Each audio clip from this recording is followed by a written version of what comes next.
Hello, my name is Amit Kenani. I'm Director of Product Management here in Kramer Electronic, and I would like to present to you the new and exciting news that we have in the education solution for Kramer.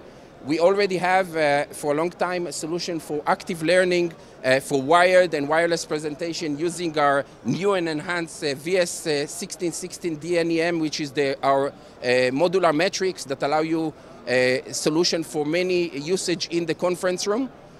Also, we have the ability to connect in a wireless presentation through a via campus, but all those solutions were till now in-room solution where the lecturer can present the content of the lecture to his student in that room. Now we are adding the ability for the lecturer to connect and present not only to the student in the classroom, but also to a remote student for distance learning functionality.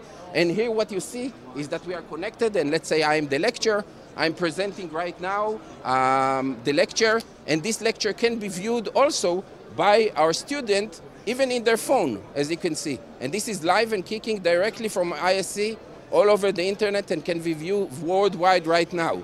So that's an addition to our portfolio, and this is done through our Kramer control, where it can allow us to start and stop the recording, and with our new KDS EN4, which is our new encoders and decoders are part of our AV over IP enhancement that we are adding right now. And with that, if you need an additional information, please look on our website at www.kramerav.com, and thank you for that.